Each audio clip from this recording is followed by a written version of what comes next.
Welcome to my channel ঘোরাফেরা রান্না। দেখো বন্ধুরা, আজকে আমি করব তরমুজ দিয়ে চাটনি। তো আমি দেখো তরমুজগুলো ভালো করে ছুলে নিয়ে টুকরো টুকরো করে কেটে নিয়েছি।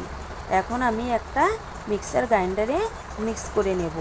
তো দেখতে থাকো আর আমার পাশে থাকো কি করে করি।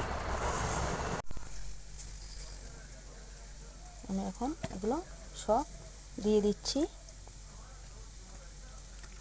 মিক্স করে নেব। তোমরা চাইলে আরও ছোটো ছোটো টুকরো করেও নিতে পারো। দেখো মিক্সচারে গ্রেট করে নিয়েছি। আমি অল্প জলটা বেশি দিয়েছি, তাই অল্প পাতলা হয়ে গেছে। তোমরা জলটা কম দেবে। তো আমি এদিকে কড়াই বসিয়ে নিয়েছি। দেখো 2-3টে শুকনো লঙ্কা ফোড়ন দিয়েছি, আর দিয়ে দিব একটু সর্ষে দিয়ে আমি দেখো ঢেলে দিচ্ছি।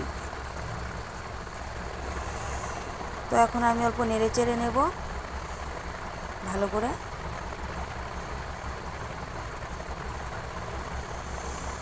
আমি অল্প শুকিয়ে নেব,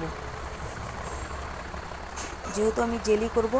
এখন দিয়ে দিব আমি একটু স্বাদ মতো লবণ।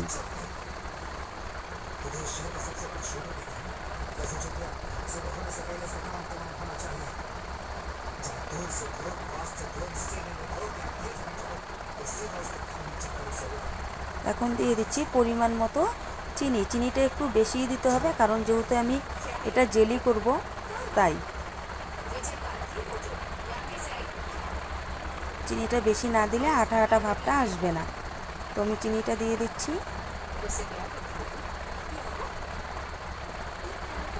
তোমরা যারা একদম তরমুজ খেতে চাও না, তারা কিন্তু এভাবে তরমুজের জেলি চাটনি বানিয়ে খেতে পারো। তো দেখো আমি অনেকক্ষণ ধরে ফুটিয়ে নেব। দেখো ফোটানোর পরে আমার এরকম হয়ে আসছে। দেখো কত সুন্দর একটা ঘন হয়ে চলে এসেছে। তো বন্ধুরা আমি আর একটু জাল দিয়ে তারপরে নামিয়ে নেব। তো বন্ধুরা আমার পাশে থেকে আমার ভিডিওগুলো দেখো, আর অবশ্যই লাইক কমেন্ট শেয়ার করে দেবে। তোমাদের যদি ভালো লাগে আমার ভিডিওগুলো, তাহলে কিন্তু আমাকে কমেন্ট করে জানাবে। আর হ্যাঁ, তোমরাও এরকম বাড়িতে বানিয়ে খাবে। দেখো কত সুন্দর কালার চলে এসেছে। যারা আমার ভিডিওগুলো দেখছো তাদের কিন্তু আমার তরফ থেকে অসংখ্য অসংখ্য ধন্যবাদ। দেখো কত সুন্দর হয়েছে।